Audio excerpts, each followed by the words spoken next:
आज का हमारा विषय है इंडियन जुडिशरी। इंडिया में जो जुडिशरी है वो 3 लेवल पर काम करती है। नेशनल लेवल पर सुप्रीम कोर्ट, और स्टेट के लेवल पर हाई कोर्ट, और डिस्ट्रिक्ट लेवल पर डिस्ट्रिक्ट कोर्ट। सुप्रीम कोर्ट को भारत सरकार अधिनियम 1935 के द्वारा इंडियन कॉन्स्टिट्यूशन में अडॉप्ट किया गया है, और इसे इंडियन कॉन्स्टिट्यूशन के आर्टिकल 214 में इसका प्रावधान किया गया है। सुप्रीम कोर्ट का जो उद्घाटन है वो 28 जनवरी 1950 को किया गया था। सुप्रीम कोर्ट जो है वो नेशनल लेवल पर हाईएस्ट कोर्ट ऑफ अपील है। मतलब देश के किसी भी कोने में किसी भी नागरिकों का अगर फंडामेंटल राइट का वायलेशन हो रहा है तो वो डायरेक्ट जाकर सुप्रीम कोर्ट में अपील कर सकता है। सुप्रीम कोर्ट के जो मेजर 2 वर्क हैं वो है फंडामेंटल राइट को प्रोटेक्ट करना और कॉन्स्टिट्यूशन का की व्याख्या करना।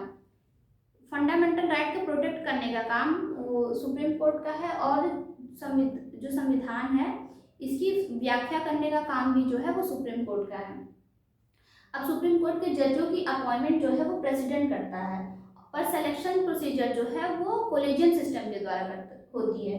मतलब जो प्रेसिडेंट है वो जो जजेस होते हैं उनको शपथ दिलाने का काम करते हैं, पर जो सिलेक्शन प्रोसीजर है वो कोलेजियम के द्वारा होता है। कोलेजियम सिस्टम में जो सुप्रीम कोर्ट के चीफ जस्टिस ऑफ इंडिया हैं और जो सुप्रीम कोर्ट के जो मोस्ट सीनियर जज होते हैं, 4 मोस्ट सीनियर जज हैं, वो मिलकर अन्य न्यायाधीशों की नियुक्ति करते हैं।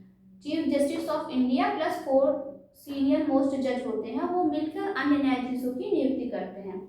एलिजिबिलिटी की बात की जाए तो 5 साल तक हाई कोर्ट में न्यायाधीश के रूप में वो कार्यरत हो और 10 साल तक वकालत का उनके पास अनुभव हो, और रिटायरमेंट जो है वो 65 के एज में होता है। सुप्रीम कोर्ट में जो रिट का प्रावधान है वो आर्टिकल 32 में किया गया है। रिट का मतलब ये होता है कि अगर किसी भी नागरिक का फंडामेंटल राइट का वायलेशन हुआ है तो वो डायरेक्ट जाकर सुप्रीम कोर्ट में अपील कर सकता है।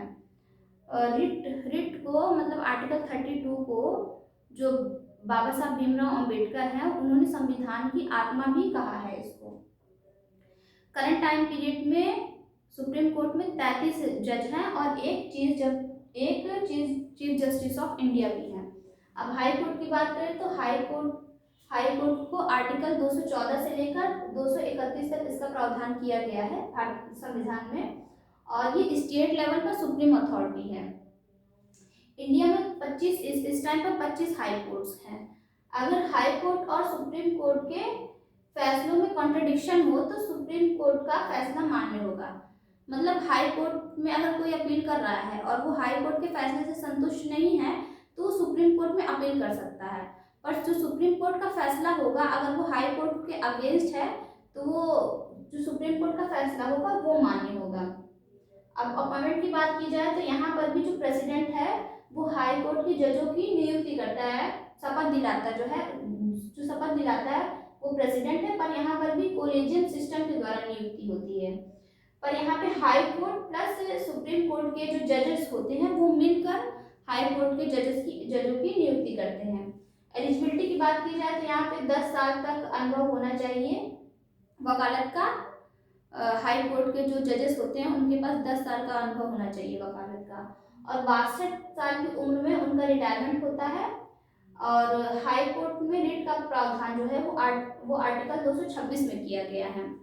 पर यहाँ पे ध्यान ये रखना है कि जो हाई कोर्ट है वो रिट के मामले में यहाँ पर ज़्यादा पावरफुल है। सुप्रीम कोर्ट सिर्फ फंडामेंटल राइट के वॉयलेशन पर ही मतलब कोई भी फैसला सुना सकता है, पर जो हाई कोर्ट है वो फंडामेंटल राइट के साथ साथ लीगल राइट में भी फैसला कर सकता है। तो जो यहाँ पे जो हाई कोर्ट का वो जो दायरा है वो ज़्यादा है।